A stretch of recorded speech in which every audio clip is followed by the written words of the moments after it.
Shavua Tov. Ça fait tellement plaisir de retrouver les Shvatim. Quand je viens ici, je me dis, on va retrouver les tribus d'Israël. J'adore. J'adore le nom, Shifté Israël. Donc, nous sommes toujours au pied du Sinaï. Hein. Ça dure les pieds du Sinaï. Vous croyez qu'on reçoit la Torah, on s'en va? Non, justement. La semaine dernière, c'était, vous vous souvenez, on a parlé d'Yitro, on a parlé du best-of. C'est les 10 fondamentaux, les 10 best-of. Et cette semaine, c'est dans Mishpatim, dans la paracha de cette semaine, qu'il va y avoir la fameuse phrase très connue, grâce à laquelle nous avons 2 couronnes, dit le Midrash, la phrase Naaseh Venishma, nous ferons, nous comprendrons également, mais nous ferons parce que nous vivons dans un monde d'action. Et donc en fait, cette semaine, on reçoit le contenu de la Torah, d'accord? Donc Yitro, c'était le best-of, les 10 commandements, les 10 paroles. Et cette semaine, c'est le contenu. Qu'est-ce qui crée la moelle épinière de la Torah? Et donc, cette consistance première de la Torah s'appelle en hébreu Mishpatim. Qu'est-ce que c'est Mishpatim? Donc, je vous ai mis le premier pasouk. Ve'ele ha-mishpatim asher tasim lifnehem. Voici, alors il y a écrit ici les statuts, voici les lois que tu placeras devant eux. C'est Hachem qui parle à Moïse. Mishpatim, vous savez, ceux qui connaissent un peu l'hébreu moderne, Mishpatim, quelqu'un qui fait des études de Mishpatim, vous savez ce que c'est? C'est du droit, exactement. Donc, Mishpatim, en réalité, c'est une mauvaise traduction. En français, on dit droit, c'est beaucoup mieux de dire Mishpatim, parce que quand on fait du droit dans la Torah, hein, pas en France, mais dans la Torah, quand on fait du droit, entre guillemets du droit, en fait, on fait du devoir. Parce que la vision de la Torah, de la relation, de ce qui peut faire que l'on va un jour créer un monde meilleur, l'Ezrat Hashem, et qu'on est en train de le créer en fait, c'est le fait de réfléchir aux devoirs des individus, et pas aux droits des individus. J'ai le droit, je mérite, il faut me donner. Non, non, non. Mishpatim, en fait, ce sont ces lois-là que tu vas devoir placer devant eux. Tassim, il est étonnant ce verbe. Asher tassim. Pourquoi tu vas les placer? Enfin, quand on a une loi, quand on a l'instruction d'une méthodologie, d'une façon de faire, la plupart des mitzvot, il y a énormément de lois dans cette paracha, pour la plupart qui régissent la vie en société.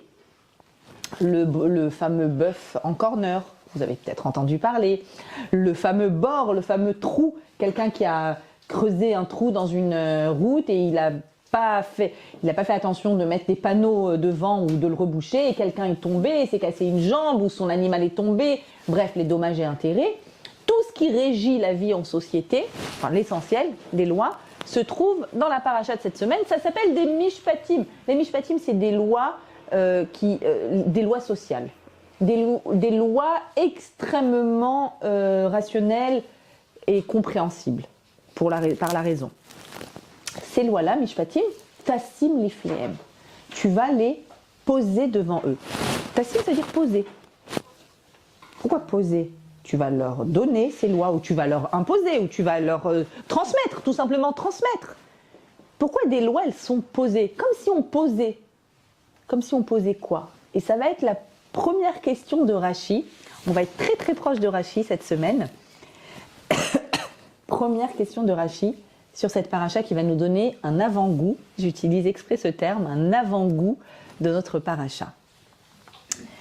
Hachem dit à Moshe, dit Rashi, ne t'imagine pas qu'il puisse te suffire de leur enseigner un chapitre ou une loi 2 ou 3 fois jusqu'à ce qu'ils les connaissent, donc dans leur mot à mot. Donc on est dans de la pédagogie. Moshe est l'enseignant, nous sommes à l'école du Sinaï. Moshe doit nous enseigner des lois. Qu'est-ce qui se passe quand j'ai un taureau en corner? Qu'est-ce qui se passe quand il y a un puits? Qu'est-ce qui se passe quand il y a un voleur qui arrive dans une maison et qu'il est pris sur le vif? Qu'est-ce qui se passe quand quelqu'un a causé un dommage à son employé et son employé s'est cassé le bras, il ne peut pas travailler? On est avant toutes les lois, les lois on est avant Léon Blum, hein, bien avant. Tout ce qui, les congés payés, l'assurance, on est il y a 3500 ans. Qu'est-ce qui se passe quand il y a tout ça? Alors, c'est de la pédagogie. Il y a Moshe et il y a le peuple. Et Hachem dit, je ne suis pas en train de te dire, fais-leur annoncer les lois jusqu'à ce qu'ils les connaissent par cœur. Comme quand on est à l'école et qu'on fait une poésie.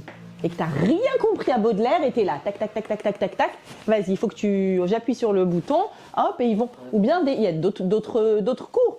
Des fois, il y a de l'apprentissage, c'est l'apprentissage bête évidemment, qui est l'apprentissage du par cœur, sans comprendre forcément. Des fois, il y a des profs comme ça, ils veulent juste appuyer sur le bouton et que l'élève, hop, il donne son par cœur. Non, non, Hachem, il avertit, il dit, attends, alors, je t'explique.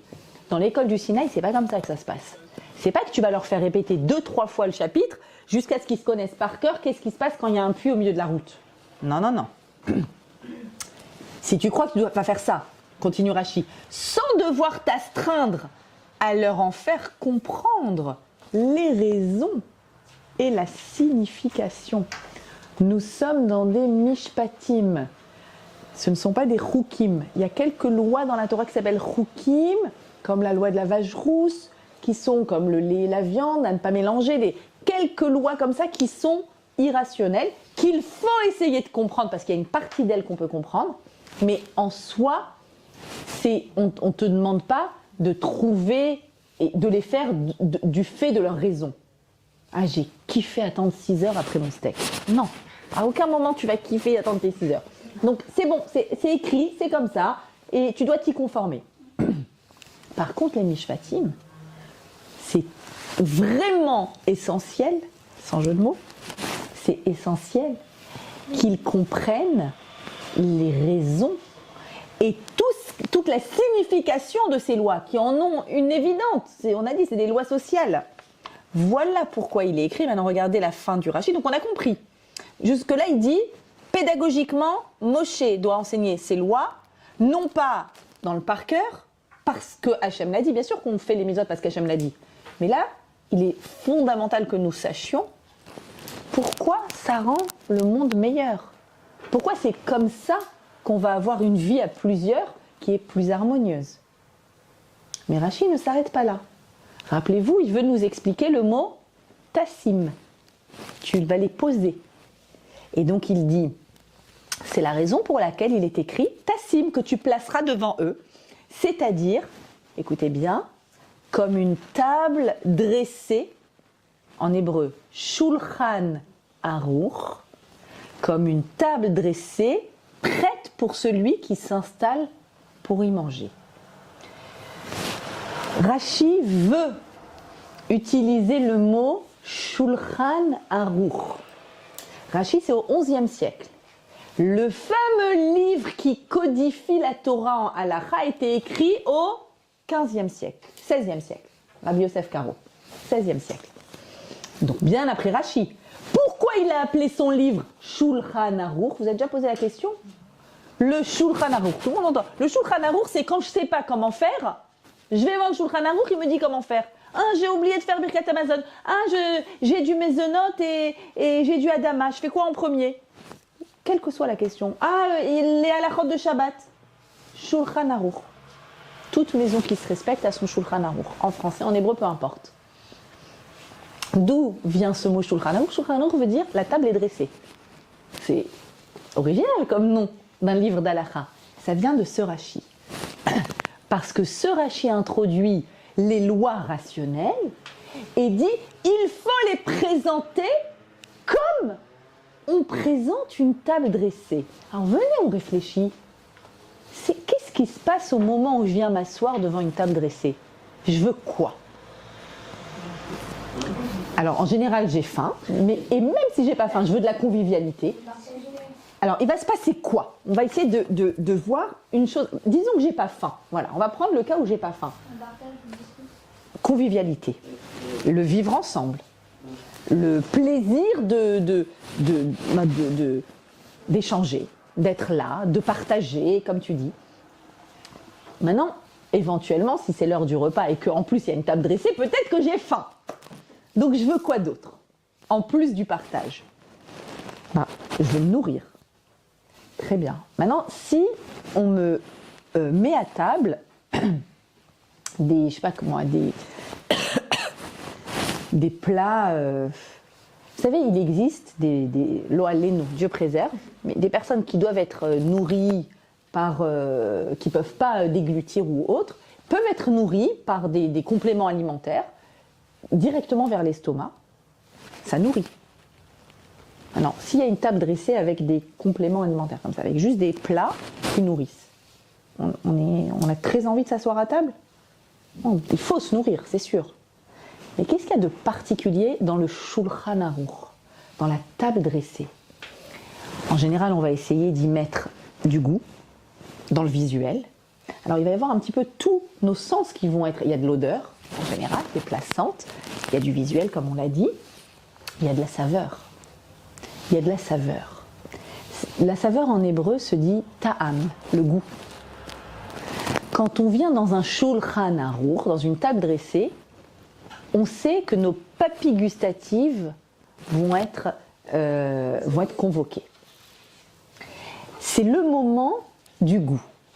Vous êtes-vous déjà posé cette question? Vous allez la trouver bizarre, mais je pense qu'il faut se la poser. Pourquoi, quand Dieu crée notre monde, et qu'il crée un monde dans lequel il faut se nourrir pour vivre, très bien, pourquoi décide-t-il de nous faire des aliments avec autant de saveur?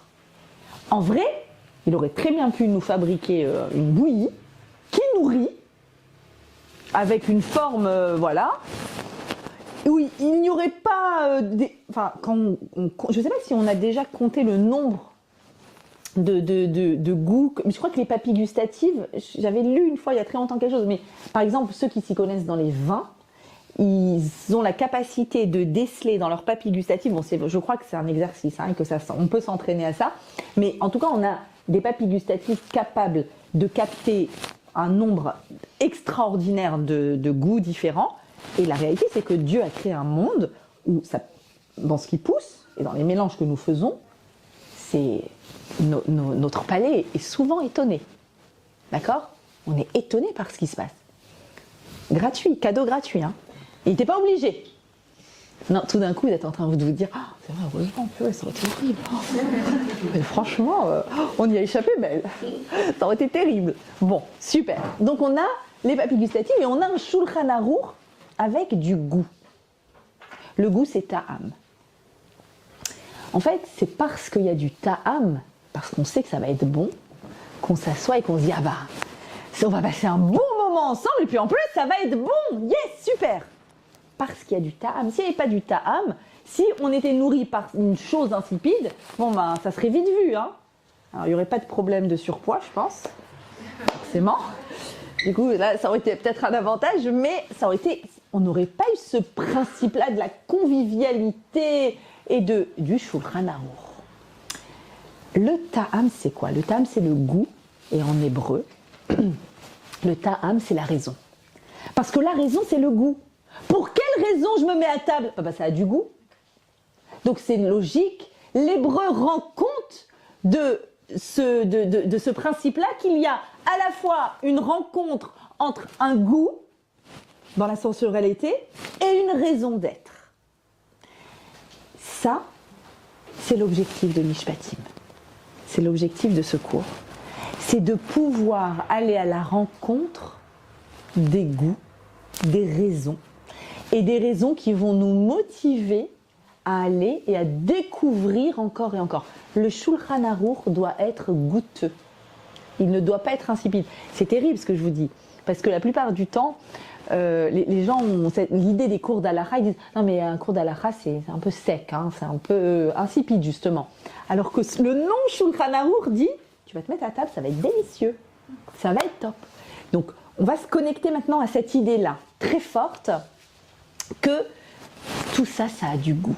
Et la raison pour laquelle Hachem nous donne tout ça, c'est la même raison pour laquelle il fait pousser une nature qui est multiple et pleine de saveurs. Mishpatim, ça a du goût. Même si on a l'impression à un premier abord que... Et c'est terrible.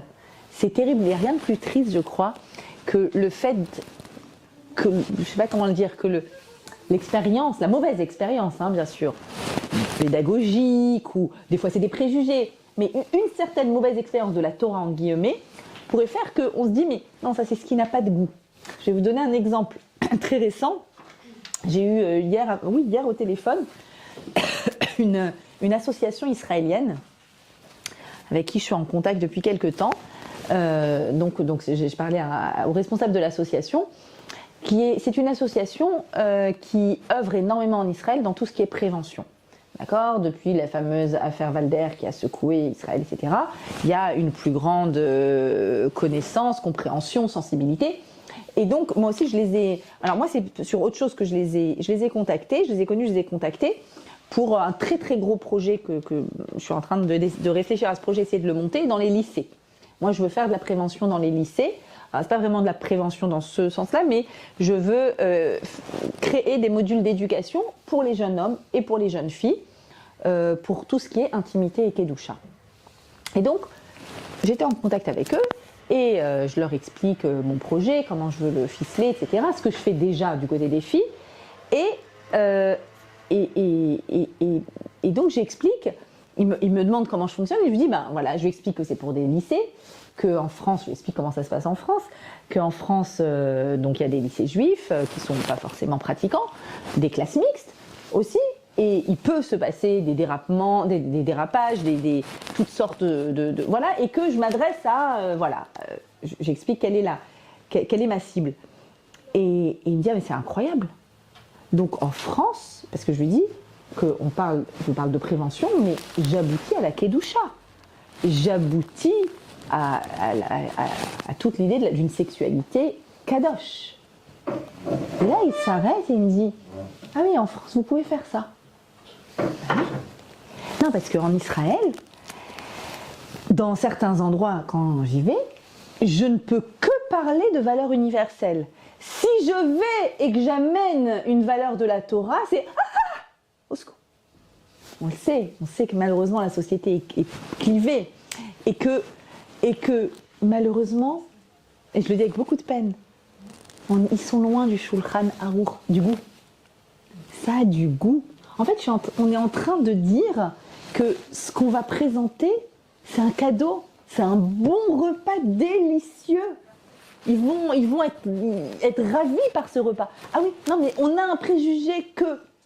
Alors, pas lui, pas cette personne-là, mais de façon générale. Et c'est-à-dire, ici, l'idée ici, c'est que finalement, protégeons cette idée du ta'am, la raison, que c'est bon, que c'est délicieux, que ça doit être délicieux, et ça doit rester... Ah, et si c'est pas délicieux? Ah, et si moi, je me mets à table et ça n'a pas de goût? Là, tu es en train de me montrer un monde magnifique, magique, tu me dis le Shulchan Aruch, c'est délicieux, on se régale. Attends, mais des fois c'est insipide.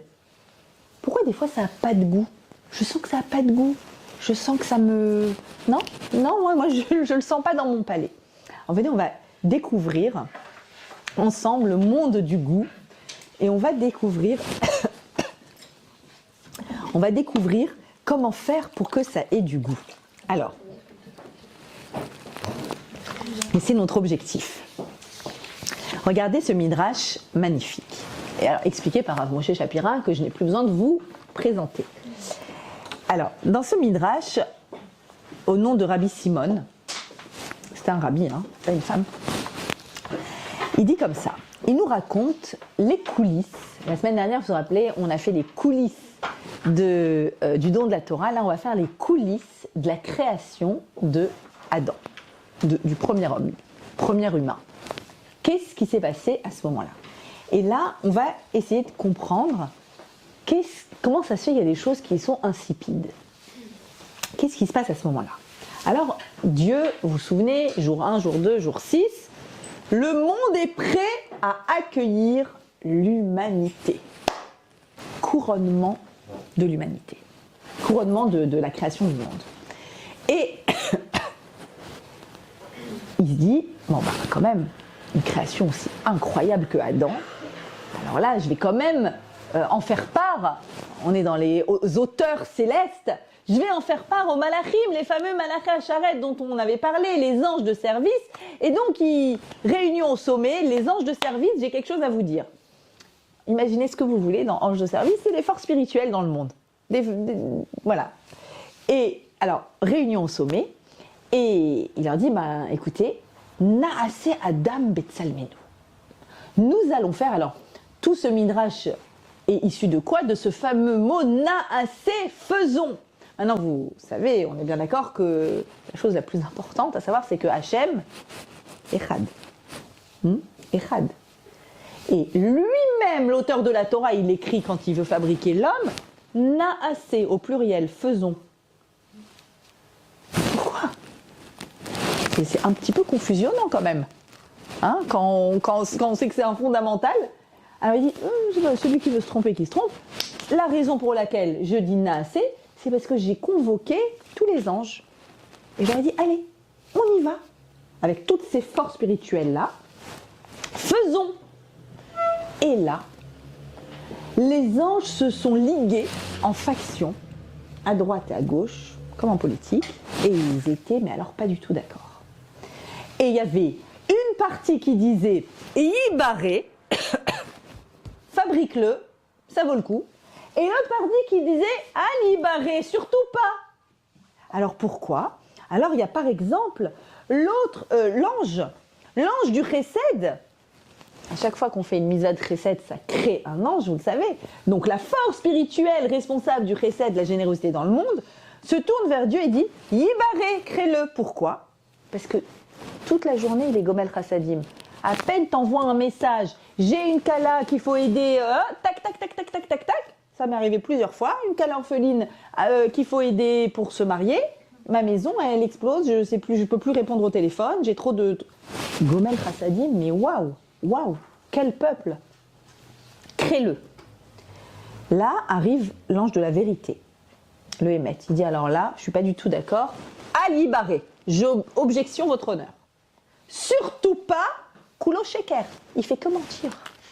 Il fait que ils se trompent les uns les autres, ils disent des mensonges. Non, non, non. Très mauvaise idée. Alors là, il y a l'ange de la justice, de la tzedaka, qui arrive et qui dit crée-le. Parce qu'il fait beaucoup de tzedaka, il donne beaucoup de tzedaka. Si, Ibaré. Et là, tout d'un coup, vite, t'as le shalom qui arrive. Il dit non, mauvaise idée. Ibaré. Surtout pas parce que les disputes dans les familles, dans les couples, dans les communautés, c'est pas possible. C'est une très mauvaise idée. Le monde va être rempli de disputes. Donc ils sont là. J'adore. Le Midrash, il te raconte comment. Ils sont là, ils s'excitent, à droite, à gauche, Ibaré, chacun avec son argument. Et là, il y a Dieu qui arrive. Regardez la chute du Midrash quand même. Alors qu'ils étaient en train de discuter, Akadosh Baruch Hu vient, Amar Lahem, il leur dit, Matem Medinim, pourquoi tu veux discuter là? À quoi ça sert cette discussion? Gvar Naasa Adam, trop tard je l'ai fait. Ça sert plus à rien de discuter, c'est fait. J'ai pris ma décision, j'ai fait Adam. Qu'est-ce que ça signifie? À part que c'est savoureux comme Midrash, qu'est-ce que ça veut dire? Que l'homme est créé pendant qu'on est en train de discuter. Il vaut le coup, il vaut pas le coup? Il vaut le coup, il vaut pas le coup? Ça va faire quoi dans le monde? À quoi va ressembler le monde? En fait, explique Rav Moshe Shapira, qui va répondre à cette grande question? C'est nous. Chacun. Chacun, en vivant, va devoir faire pencher la balance du côté Ibaré. Sachant que nous, on a plus de chance que les autres, parce que nous, sur nous, on dit « parce que vous le valez bien ». Donc on le vaut bien, donc c'est sûr Ibaré. Mais il va falloir faire pencher la balance à travers quoi? À travers notre existence. Plus il y aura des anges qui disent Yibaré, plus on est en train de dire, bah, tu vois, on le valait bien, c'est vrai. Je me demande s'ils ont lu chez L'Oréal ce Midrash. Une vraie question. Bon. Et donc, on va essayer, tout au long de notre vie, de la faire pencher. Maintenant, pourquoi c'est difficile? C'est difficile parce que vous vous souvenez, il y a eu l'histoire de l'arbre du Tov Vara, l'arbre du bien et du mal. Et à l'intérieur de nous, il y a deux forces très très puissantes. Et il y aura tantôt les forces du Tov qui vont bien sûr justifier le Yibaré, et tantôt d'autres forces négatives qui vont justifier le Al-Yibaré. Et donc, des fois, en effet, je vais avoir très très très besoin de quoi dans la vie? D'un Shulchan Aruch, parce que je suis convaincue qu'il faut que j'aille massacrer cette personne. mais je suis convaincue. On a tous une celle-là qu'on a envie de massacrer. Tout le monde a ça dans sa vie. Ça peut être la collègue, ça peut être la belle-mère, enfin non, peut-être pas, enfin, hein, la belle-sœur, la sœur, le truc, là. La celle-là que tu as envie de massacrer, que tu dis attends une seconde, est-ce que le Shulchan Aruch me dit attends, c'est vrai qu'il y a écrit tu ne tueras point, est-ce qu'on peut pas faire une exception, est-ce que c'est pas possible une fois, et donc je sais que je suis en train de tomber de ce côté-là, et là le Shulchan Aruch, une table dressée avec du goût, va devoir venir et m'aider à rejustifier, non, et je vaux le coup. Parce que vous le valez bien. Je vaux le coup et donc non, je vais pas tomber là-dedans. Et en fait, des fois, inversement, il va se passer des choses où je suis certaine que ça a un mauvais goût, comme les enfants. J'ai mon petit de 4 ans. Dès qu'il y a quelque chose de nouveau à goûter, quiconque connaisse, ils ont vécu ça, un truc nouveau à goûter, j'aime pas. Tu l'as jamais goûté, tu connais pas, tu sais pas, non, j'aime pas. Alors mon dernier truc en date que moi j'ai réussi pour lui faire goûter des nouvelles choses, je lui dis regarde, tu fermes les yeux, tu goûtes et si t'aimes pas, tu craches. Je lui donne ma main, t'as le droit de cracher, on a le droit, c'est permis. C'est bon, ça nous arrive tous les jours ça, dans la vie. D'être sûr que c'est mauvais, qu'on est devant un Shulchan Aruch qui est mauvais. Non, moi aussi, j'ai pas envie. C'est mauvais, c'est pas pour moi, ça s'adresse à d'autres, c'est pour une sainte, c'est pour. Regarde, goûte, juste goûte. Goûte, tu vas voir. Goûte, tu vas voir que finalement, c'est pas obligé que tu repousses et que.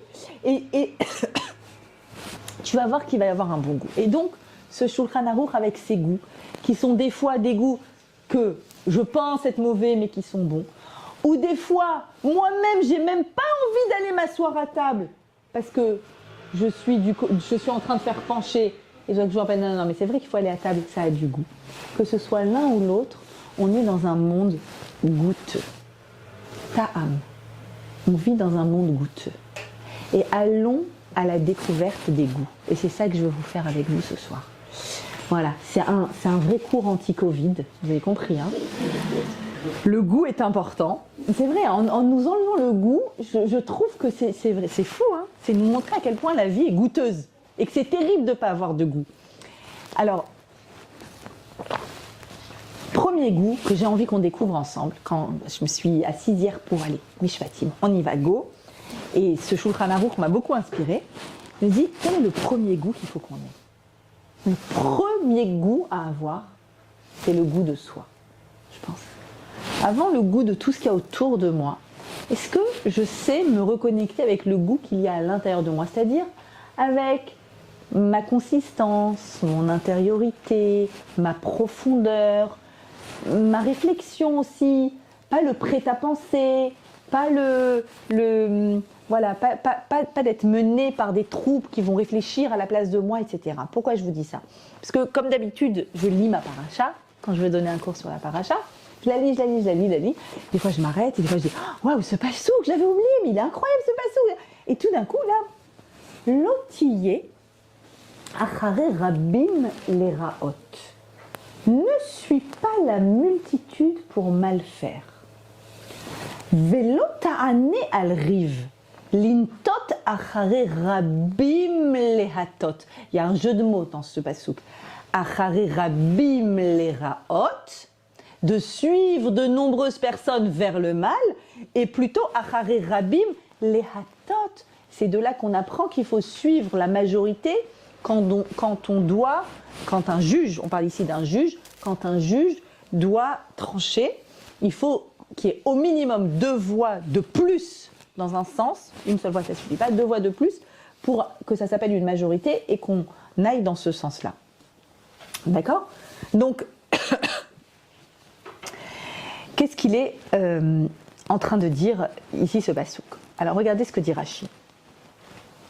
Si tu vois des méchants faire pencher la justice de manière injuste, parce qu'il y a des personnes mal intentionnées, et il y a des personnes qui peuvent essayer de faire en sorte que même au tribunal, les juges vont être influencés, même si l'interdiction de corruption est évidente, mais qui vont changer des témoignages, faire des choses autres. C'est-à-dire qu'ils vont changer, faire pencher la justice, c'est écrit de manière injuste. Ne te dis pas, écoutez bien, qu'étant donné qu'ils sont les plus nombreux, il y a lieu d'opiner dans le même sens. Et tu ne répondras pas sur un litige en penchant. Si l'accusé t'interroge sur son procès, ne lui réponds pas d'une manière qui aille d'après la majorité si elle n'est pas conforme à une justice de vérité. C'est-à-dire, qu'est-ce qu'il est en train de dire ici, Rachi ? Il est en train de nous dire qu'on a une sacrée tendance, l'humain, à suivre la masse, à suivre ce que les autres font. Tout d'un coup, je suis en train de penser, je crois que ça s'appelle l'expérience de Milgram. C'est ça ? De mémoire. C'est ça, Milgram. Où justement, il a fait des expériences là-dessus, sur la capacité d'une personne à juger. Alors, de mémoire, c'était, j'espère que je ne me trompe pas et que c'est bien son expérience à lui, 3 traits.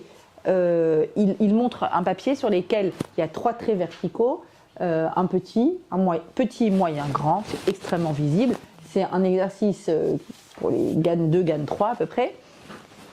Et il a une autre feuille où il y en a un des 3, et il te dit, le trait là que tu vois ici, c'est comme le petit, c'est comme le moyen ou c'est comme les grands. Facile ? Facile. Sauf que dans son expérience, il y a des comédiens, on va dire 10 comédiens, qui l'un après l'autre vont répondre exprès la mauvaise réponse. Et on vérifie si ça a influencé le 11e, qui lui n'est pas un comédien. Qui lui, on teste. Et vous avez compris que le résultat, il est dramatique. C'est-à-dire qu'on va avoir cette tendance à faire pareil, à suivre tout le monde, et même si c'est mal, et même si c'est méchant, mais t'es en train de blesser quelqu'un, t'es en train de faire du mal, mais quoi, attends, il le fait et je vois que personne ne bronche. Ah, apparemment, ici on a le droit. Non. Est-ce que tu as le goût de toi ? Le goût de toi, c'est rester connecté à ma certitude intellectuelle. Dans mon psyché, il y a en moi, à l'intérieur de moi, il y a quelque chose, j'ai une petite sonnette à l'intérieur de moi qui m'avertit, non, c'est pas normal, non, ça il faut pas. Ah, mais tout le monde, et c'est une raison, tout le monde. Pour reprendre l'exemple de l'affaire Valder, ça a été terrible. La chose la plus terrible, c'est qu'une personne qui a été influencée ou mal informée, je dirais, qui a un grave, apparemment un très grand grave, qui a été mal informé, a dit attention, attention, faut pas dire du lachon hara. Et comme une masse inconsciente, je ne sais pas combien de personnes, mais avec une stupidité affolante, vont dire attention, attention, on ne vient pas accuser un prédateur sexuel parce que c'est du lachon hara, mais est-ce que juste on entend le délire absolu qu'il y a dans cette phrase ? Le délire qui tue une deuxième fois des victimes. Elles ont été tuées une première fois. Elles sont tuées une deuxième fois par... Mais comment ça s'est fait ça ? Acharir Rabin, les Raot. Il y a une masse pensante, ils vont prendre en charge ma pensée. J'ai pas besoin de penser, je mets mon cerveau en disconnect, off. Mon cerveau il est en off, il y en a d'autres qui ont pensé pour moi. Ça va pas. Shulchan Aruch doit avoir du goût. Tu sens que le goût est mauvais. Est-ce que tu sens, ça m'est déjà arrivé, bon, faut pas trop le faire, ça m'est déjà arrivé, sur des halachot où il y avait un petit doute et mon mari me disait oui, non. Et ça m'est arrivé plusieurs fois de dire, bien sûr tu vas vérifier. Mais j'ai l'intime conviction que la halakha est comme ça, parce que sinon c'est pas possible, sinon c'est pas une Torah de vie. J'avais raison. Ça fait plaisir de... Mais bon, il faut toujours, on peut aussi se tromper, donc il faut toujours vérifier le Shulchan Aruch, mais... Ce que je veux dire, c'est qu'on a à l'intérieur de nous quelque chose qui nous indique. Et s'il y a quelque chose en tout cas moi, qui m'est cher, qui m'est fondamental, qui est... Et pour ça, je serai reconnaissante toute ma vie de l'éducation que j'ai reçue à Strasbourg, et notamment du Rav Abitbol et de la Yeshiva qu'il a fondée, c'est cet impératif de réflexion. Cet impératif de venir, de convoquer le cerveau et de dire attends, est-ce que c'est possible ? Est-ce que c'est normal d'aller et de venir étaler du mal sur une personne publiquement sans aucune raison ? Autre cas. Oui, mais parce qu'il faut, mais parce que cette personne elle est dangereuse. Ça va pas, tu sais rien. Quand tu sais? Quand c'est avéré qu'il y a des preuves, tu dis la Shana. Mais quand il n'y a rien du tout, tu viens et tu. Mais le cerveau, il est là pour te dire pensons. Et mon objectif, moi, dans les cours de Torah que je fais, je le dis haut et fort, c'est d'apprendre avec humilité, hein, j'essaye, mais d'inviter toutes les personnes qui s'intéressent à la Torah à réfléchir par eux-mêmes. Ne pas aller dans un move. Ok, c'est comme ça. Non, ils ont dit. Non, il faut. Et toi, tu penses quoi? Peut-être qu'à la fin, c'est vrai que c'est ça. Mais d'abord, convoque ta pensée. Et d'abord, réfléchis de par toi-même. Et le goût de toi. Ça s'appelle le goût de soi. Être connecté à soi-même à l'intérieur de soi. Je ne sais pas comment dire combien c'est fondamental. Et ensuite, une fois que... C'est le travail d'une vie, hein, je dis une fois que c'est fait, mais c'est le travail d'une vie d'avoir le goût de soi. Une fois que on a fait, donc vous avez compris, ce travail, ce goût de soi, c'est de se dire, attends, déjà, je le vaux bien, Hachem m'a créé, d'accord? Je vous rappelle, petit résumé. S'il m'a créé, c'est que je suis importante pour Hachem. Je dois justifier de cette création, et pour cela, je vais utiliser la partie haute qui est en moi, la pensée. Ok, très bien. Est-ce à dire que je ne dois pas faire attention, c'est-à-dire qu'il n'y a que la pensée et que, en réalité, la pensée compte et qu'en est-il du reste? Alors non, attention. Il y a une partie dans cette paracha aussi, et je vais vous citer le Baal Shem Tov, qui va venir et va réunifier, créer une unité merveilleuse dans notre personne. C'est-à-dire que quand je dis le goût de soi, c'est le goût de soi, c'est vrai, c'est ma pensée singulière, personnelle, mais cette pensée, elle est liée à un corps. Et les papilles gustatives, c'est un corps. Et vous savez, ce que je suis en train de vous dire, ça me fait penser au stage d'hypnose que je suis en train de faire, d'hypnothérapie. Parce que c'est très intéressant, parce que, évidemment, l'hypnothérapie, on va essayer de créer, de susciter une transformation dans l'intériorité, mais pour ce faire, on va passer par la sensorialité. C'est très intéressant. Donc ce lien, c'est-à-dire que dans l'hypnothérapie, il va toujours y avoir ce lien entre l'intérieur et l'extérieur, comme un balancement entre les deux. Et il y a ici un passouk extraordinaire qui nous raconte ce lien. Et qui nous raconte comment faire, puisqu'on disait tout à l'heure que des fois, c'est insipide, ou qu'au contraire, des fois, je penche trop d'un côté. Comment faire pour que mon Shulchan Aruch ait toujours ce goût? Je suis toujours sur cette question. Alors, regardez ce verset. Ah, toujours, hein, il y a plein. Chaque pasouk, c'est une nouvelle mitzvah dans Mishpatim. Donc, je vous ai fait une petite sélection. Regardez ce verset. Lorsque tu vois l'âne de ton ennemi qui succombe sous sa charge, garde-toi de l'abandonner, mais aide-le, Azov ta Azov, aide-le, surtout aide-le à le décharger. De quoi on parle? Lecture littérale. Je sais pas, si des fois que ça arriverait, que vous avez un ennemi et que tu vois son âne passer dans la rue et que son âne est en train de crouler sous une charge, et que tu dis, t'as envie de dire, il y a son âne qui croule, c'est mon ennemi.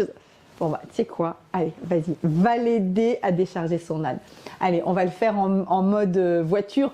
T'as la voiture de ton ennemi qui déménage avec un pneu qui a crevé parce qu'il y a trop de choses dedans, et t'as envie d'être contente parce que, vous vous souvenez, il y a Yibaré et Al-Yibaré. Donc t'as envie de te dire, c'est justement le fameux, celui-là que j'ai envie de massacrer, mais je sais que, voilà, tu ne tueras point. Et en réalité, il va falloir que j'aille, et de quoi au sens littéral, je ne sais pas quelle est la probabilité que ça arrive, mais dans cette probabilité, en tout cas, non seulement on n'a pas le droit de se réjouir, ce qui n'est pas évident, hein, c'est que on n'a pas le droit de se réjouir quand quelque chose de négatif arrive à quelqu'un qu'on n'apprécie pas, mais c'est plus que ça, c'est quand il y a une charge sur un âne.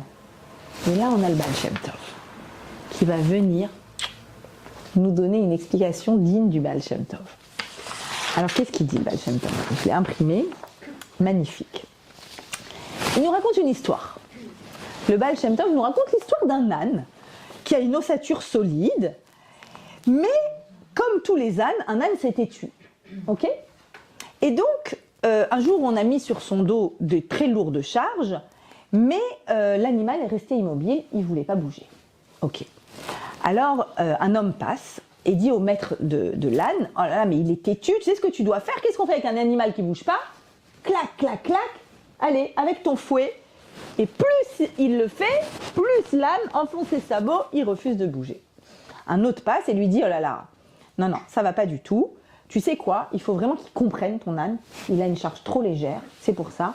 Vas-y, rajoute, qu'il comprenne que c'est lui l'âne, c'est lui qui doit, il doit avancer avec sa charge. » Et en fait, il a suivi le conseil, il a rajouté, paf, l'âne s'effondre, c'était un mauvais conseil.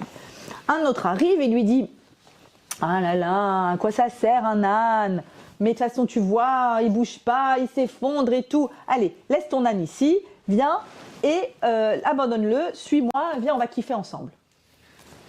Ok.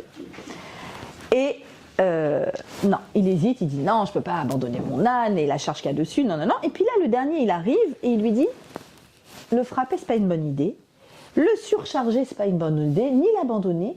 Tu sais ce que tu dois faire? Aide-le. Aide ton âne à porter sa charge. Et là, l'homme, il est très, très impressionné. Il dit, mais je ne comprends pas, mais c'est son rôle. Non, pas du tout. Et du coup, il prend sur son épaule, il prend aussi avec l'âne, et tous les deux ensemble, la bête se relève, et ils arrivent à avancer jusqu'au marché.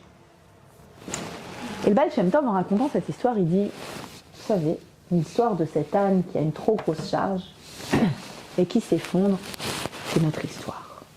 Pourquoi? Parce que, non, déjà, petit point historique, le Baal Shem Tov arrive, il a vécu au XVIIIe siècle, et le Baal Shem Tov est arrivé à une période de la vie, de l'histoire des Juifs, où il y avait en fait un très grand conflit justement entre l'âme et le corps, et il y avait deux types de Juifs. Il y avait les érudits, ou je pourrais dire les ascètes, qui avaient choisi de jeûner énormément, de se mettre dans l'étude d'une façon très particulière pour une élite absolue. Et puis il y avait tous les autres, illettrés, analphabètes, qui travaillaient et qui étaient découragés parce que même s'ils voulaient essayer d'avoir un accès à l'étude de la Torah, ils voyaient les élites, comment ils se démenaient pour ça, ils disaient c'est inaccessible. Comment je vais faire? C'est pas possible. Et donc, en fait,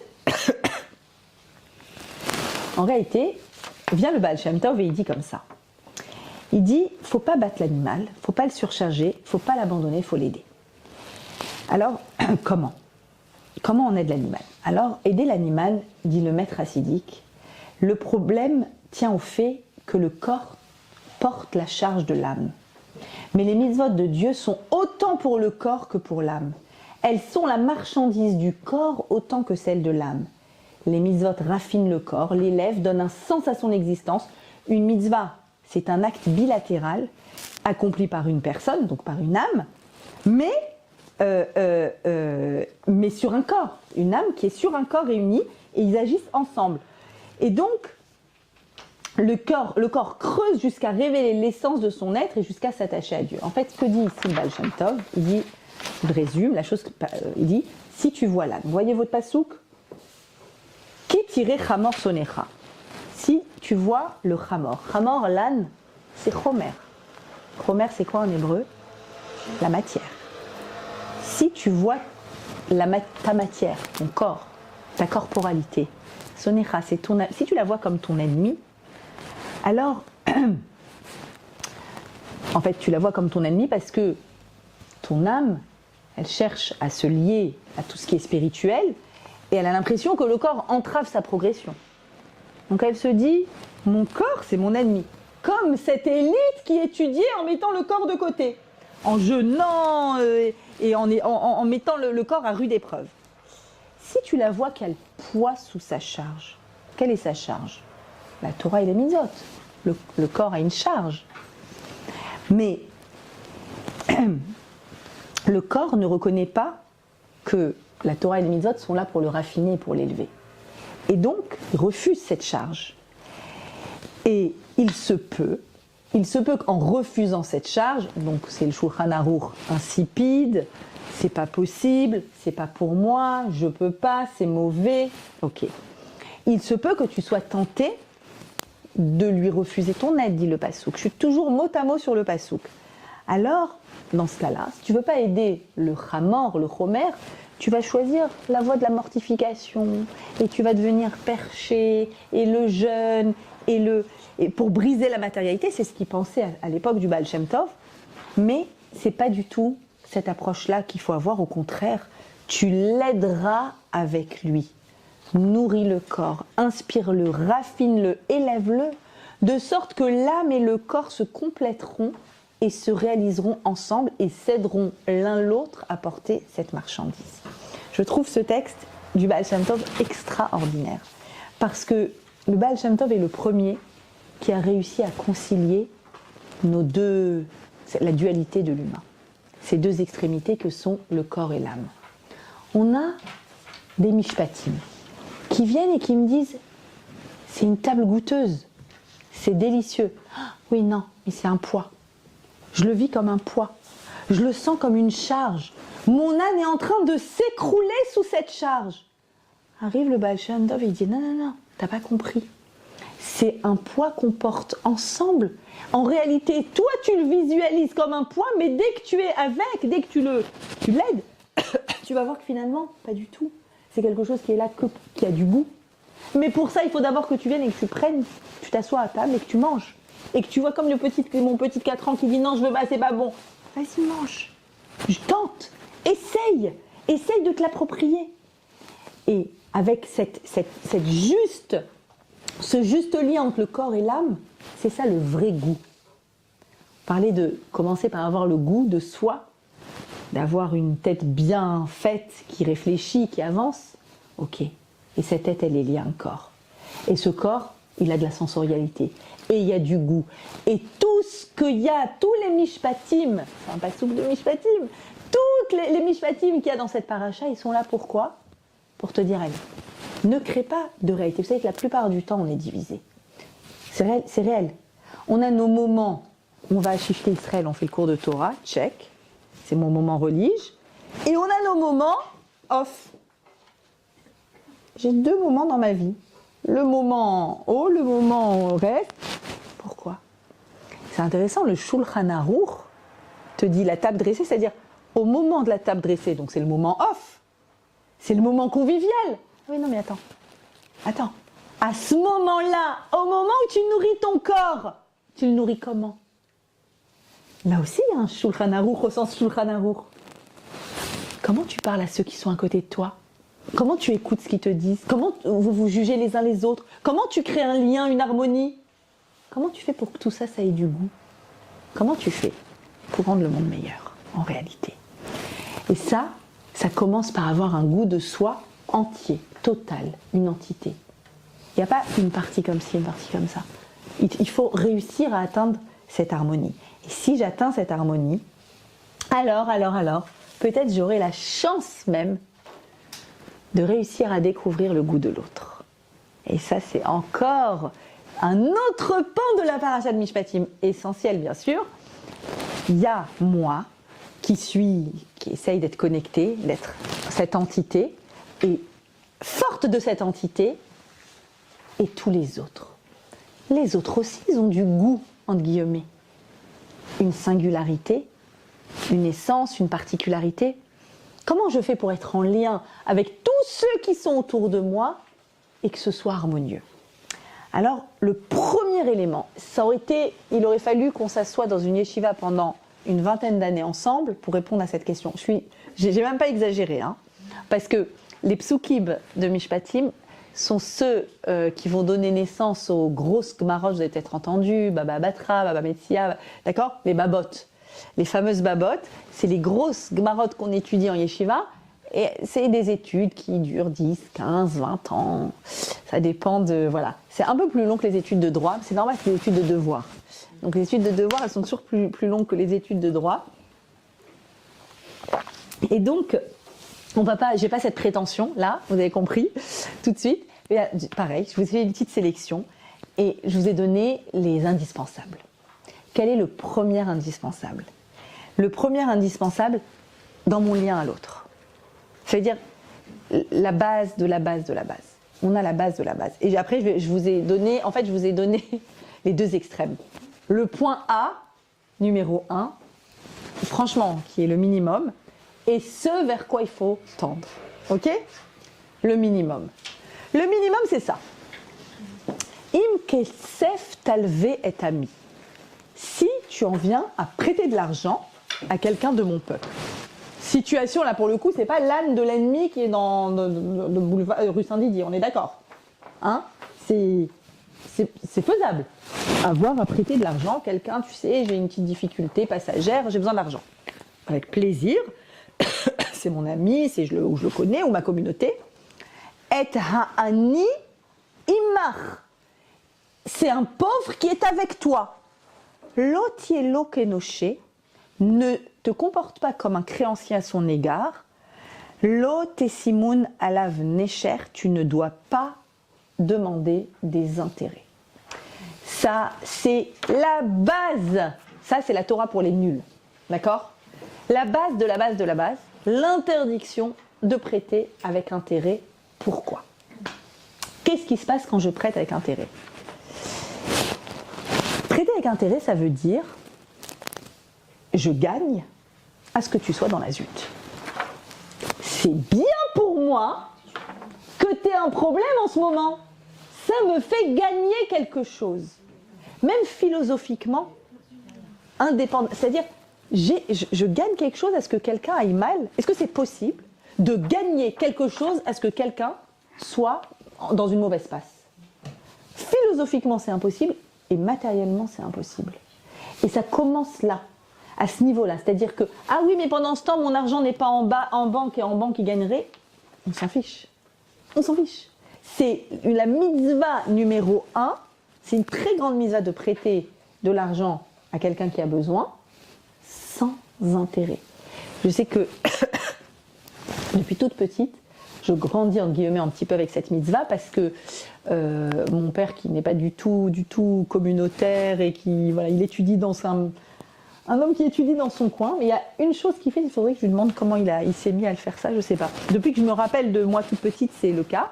Il est gérant d'une caisse communautaire à Strasbourg, ce qu'on appelle un gmar, dans laquelle c'est de l'argent qui appartient à la communauté. Donc ce sont des dons de la communauté, la tzedaka de la communauté. Et lui, je sais pas, peut-être prof de maths, ils se sont dit c'est lui qui va gérer, j'en sais rien. Et du coup, il tenait à la main, je le voyais à chaque fois tous les jours tenir les fiches et que ça rentre, c'est les flux qui sortent, qui rentrent sans intérêt.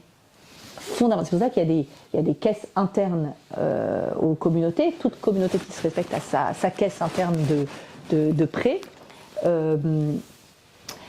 Pourquoi? Parce que pour ne pas que la personne ait à devoir emprunter et faire des prêts en banque et de devoir payer plus. Et donc, c'est une base de la Torah. Le goût de l'autre, c'est le goût du fait qu'il aille bien. Ou mieux. Ça veut dire que si je peux prêter, je prête. Et quel est le... Ah, et ce que dit Rashi, je vous ai dit, hein, on est focus Rashi. Que dit Rashi là-dessus? Rashi s'arrête sur le mot ha'ani imar. Le pauvre imar. Imar, avec toi. Le pauvre, tu dois prêter au pauvre qui te... Pourquoi avec toi? Imar, dit Rashi, considère-toi comme si tu étais toi-même un pauvre. C'est une phrase hyper simple, hyper difficile. La plus difficile dans sa simplicité, je crois que c'est celle-là. C'est-à-dire, mets-toi à la place de... Non mais ok, je fais comment? J'appuie sur quel bouton? Fais comme si... Non mais, concrètement, je sais pas, Baruch Hashem, je sais pas c'est quoi de ne pas pouvoir payer son loyer. Baruch Hashem. Non, fais comme si... Mais je peux pas. Comment je fais? Ha'ani imar. Et le imar de la Torah est là pour que j'ai à faire cet effort d'essayer de me laisser impacter par une difficulté qui n'est pas la mienne. Qui n'est pas la mienne. Et là, j'en arrive à l'asymptote. pas évidente, mais qui doit être un objectif de travail et on doit essayer d'y arriver. En fait, l'objectif, c'est quoi? Alors, je le tire d'où? Toujours un pasouk à la fin de Mishpatim.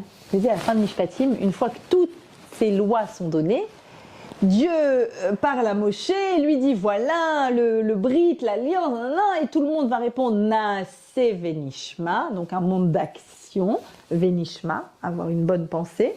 Mais vous avez compris, le lien de l'âne qui porte la charge, il y a le Naase, il y a l'action, et donc c'est le monde du corporel. Venishma, avoir une pensée singulière. Et à ce moment-là, il y a un pasouk qu'on va quand même lire ensemble, même s'il est d'une opacité déconcertante, incompréhensible. Et on va s'aider de Rashi. À ce moment-là, il y a ce qu'on appelle des skenim, Nadav, Avihu.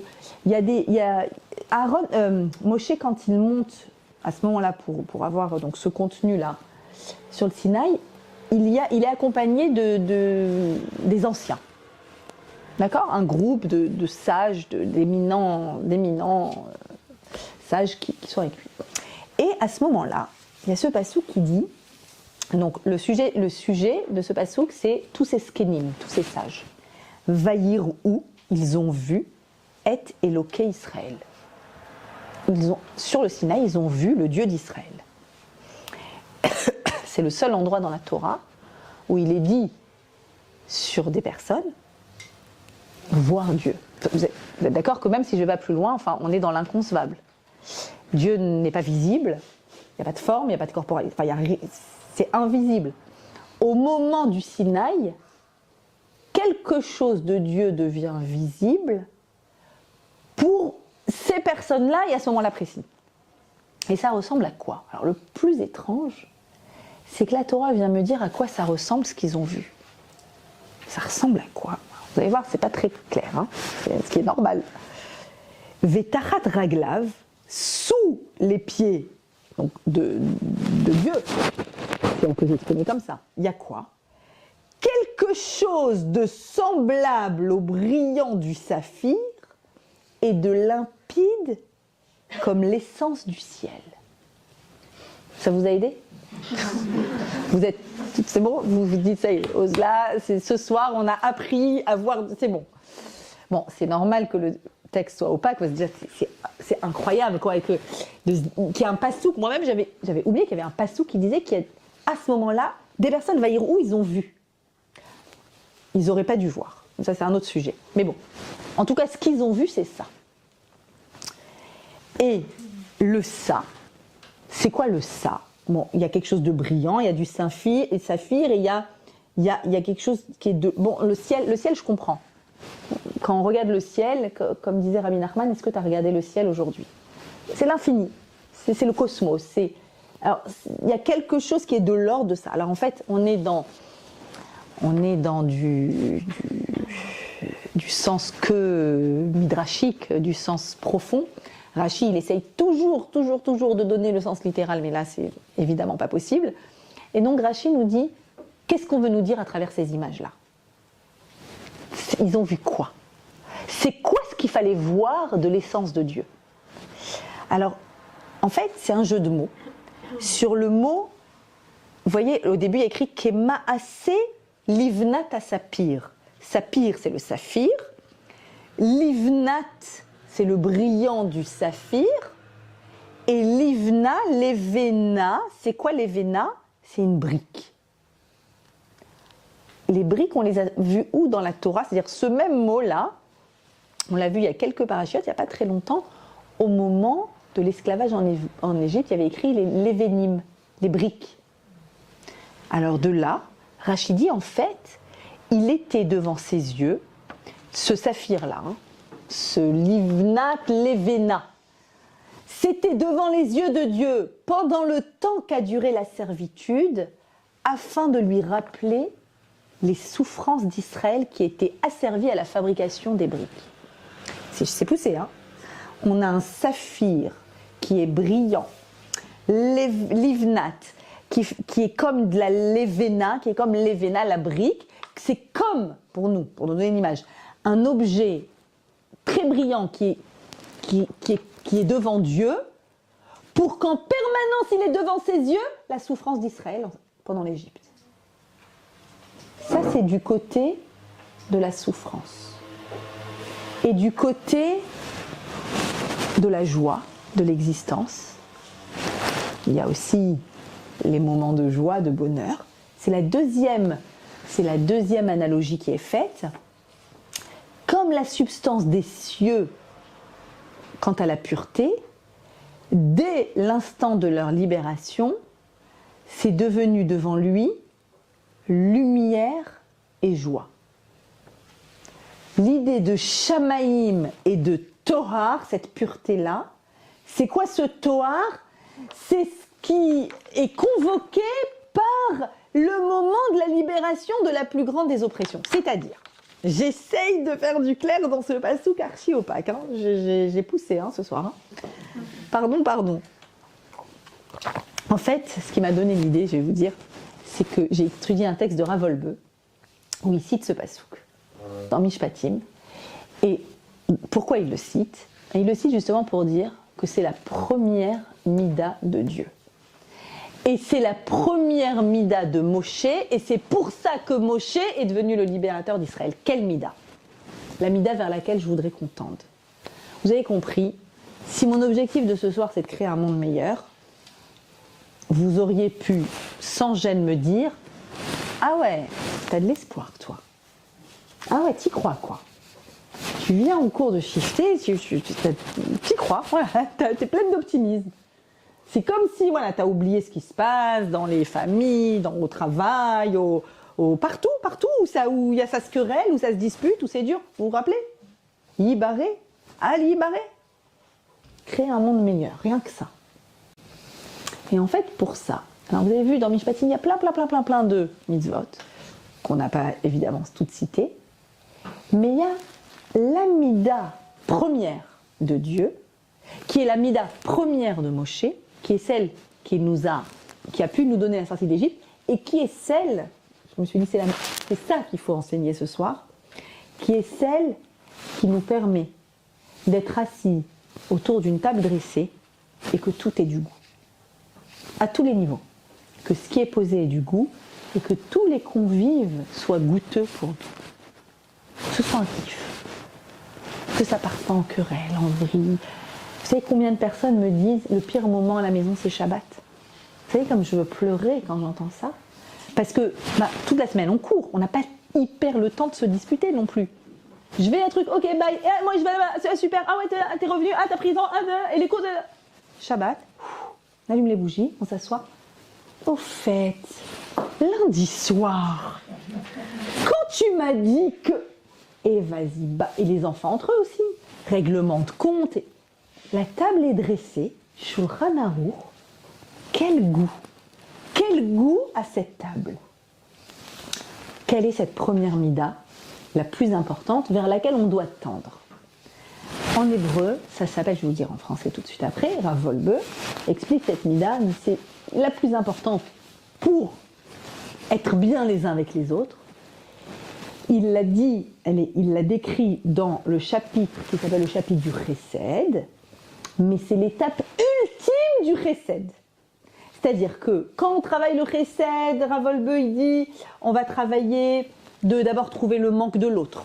Si je fais du Chesed à quelqu'un, je dois trouver ce qui lui manque. Ensuite, je vais travailler le Maor Panim, c'est-à-dire le visage lumineux qui est la porte ouverte vers la Neshama. Ma Neshama doit irradier vers la Neshama de l'autre. Ensuite, à chaque fois, c'est un chapitre. Hein. Ensuite, il y a un autre chapitre sur... c'est pas tout de faire du Chesed en mode XXXXX, j'ai fait ce que j'avais à faire. Est-ce que j'aime ça? Est-ce que j'ai un moteur intérieur de Chesed? Ensuite, il faut juger favorablement. Si j'ai le choix de juger comme c'est... Chapitre. Dernier chapitre, il dit, si vous avez du mérite et que vous arrivez même à travailler ça, c'est l'ultime développement du Chesed, c'est quoi? Il appelle ça Nosé Be'ol Imchavero. Porter la charge de l'autre. Ça vous fait peut-être penser à la charge de l'âne aussi, qui est la charge de moi. Porter la charge de l'autre. c'est quoi? Porter la charge de l'autre, c'est ce qui est écrit dans ce passouk quand il y a écrit des explications étranges sur qu'est-ce qu'ils ont vu quand ils ont vu Dieu. Ils ont vu que Dieu portait la charge, la peine du peuple d'Israël au moment de la servitude. Et ils ont vu aussi que Dieu portait la joie des bénis Israël au moment de la sortie d'Égypte et au moment des joies. Et en réalité, c'est la question, c'est vrai, c'est la question qu'on se pose sur l'essence de Dieu qui est imperceptible, mais quand on réfléchit soit aux grandes tragédies du peuple d'Israël, il y en a eu beaucoup malheureusement, soit à l'échelle individuelle, on se dit, quoi? T'étais où? On a le droit de poser cette question. C'est même une mida parce que c'est une émouna très forte de dire t'étais où? Où t'étais?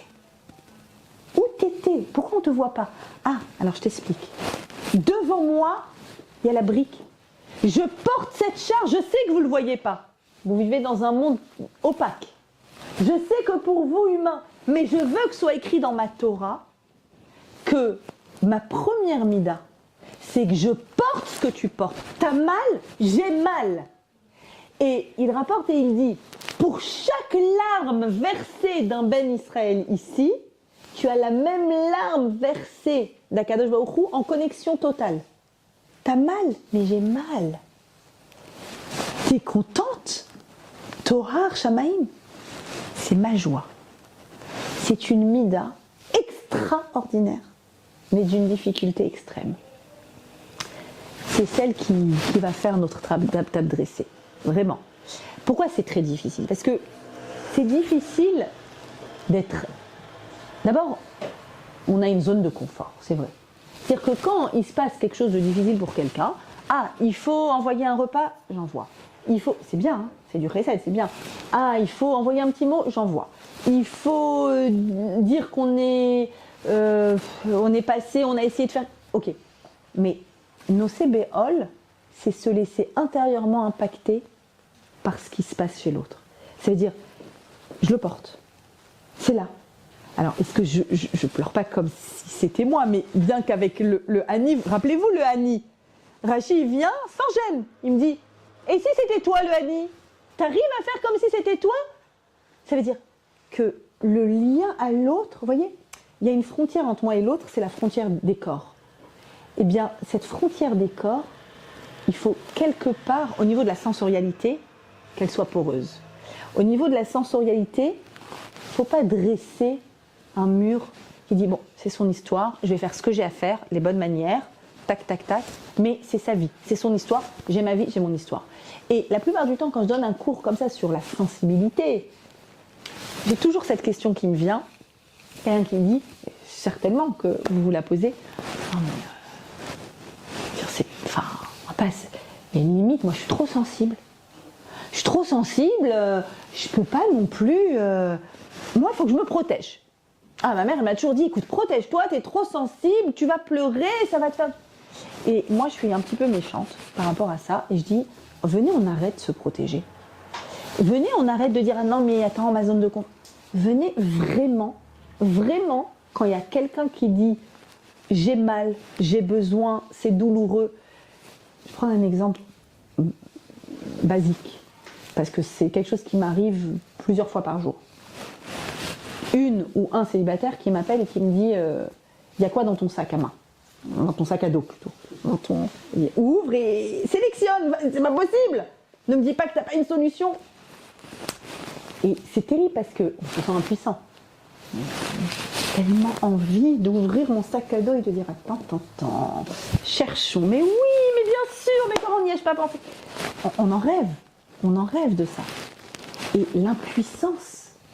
Et pourtant, Nosé Béol, ça veut dire chaque matin, il faut que je me réveille, il faut se dire qu'est-ce que j'ai fait aujourd'hui pour les célibataires?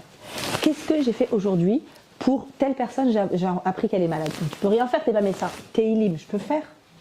Je peux faire Téhilim. Un mot, je peux le faire. Vous savez qu'en préparant un cours que j'ai donné dimanche sur ce sujet-là de Nosé Béol, porter la charge de l'autre, vous savez comment j'ai eu honte en préparant le cours? Parce que tout d'un coup, je pensais à des personnes justement une personne qui est malade, une autre personne qui a des... Et je me suis dit, mais ça fait combien de temps que je leur ai pas envoyé un message? Ça fait combien de temps que j'ai... Même si concrètement, alors c'est vrai, non mais de toute façon, on peut pas aider. C'est pas vrai. Des fois, on a l'impression, on croit que quand il y a quelque chose de difficile chez quelqu'un, c'est Khalila, c'est contagieux et ben, elle est là-bas, elle est à cette caisse, je vais aller à cette caisse. T'as peur de... Mais non, viens, prends, embrasse, enlace, sans le goût.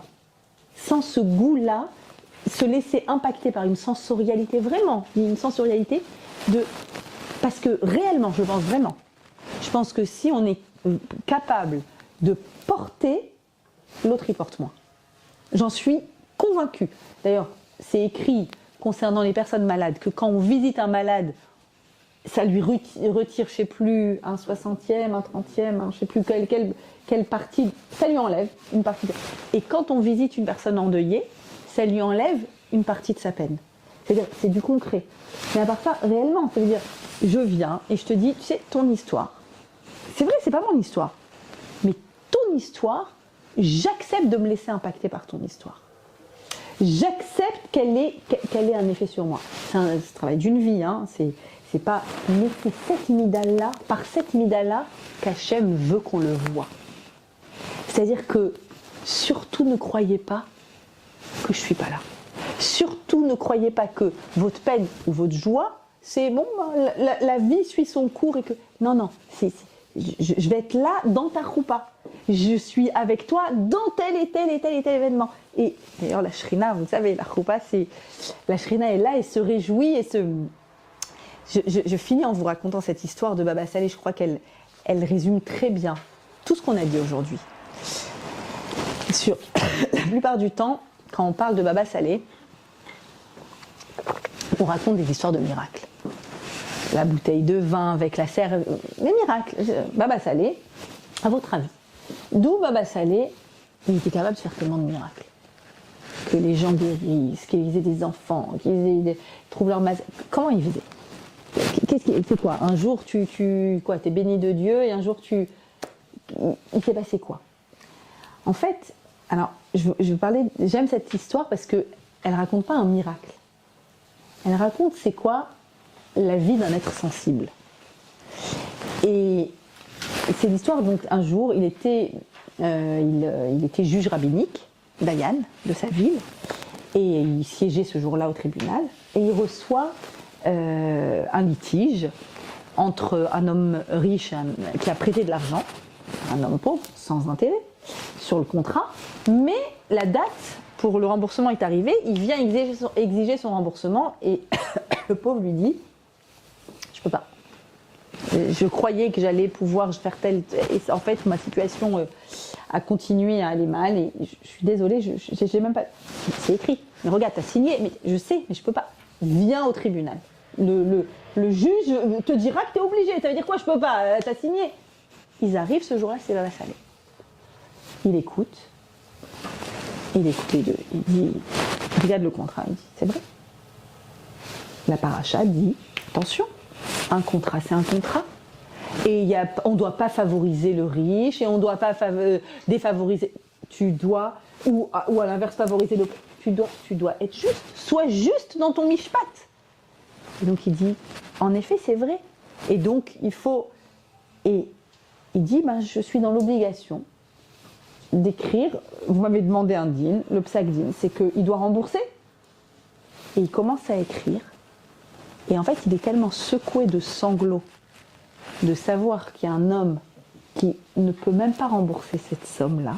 Alors, il n'était pas secoué de sanglots, c'est ça qui est incroyable, d'avoir de la peine de voir, parce que là, on se dit tous, mais vraiment, il exagère, la personne qui a les moyens, ça va.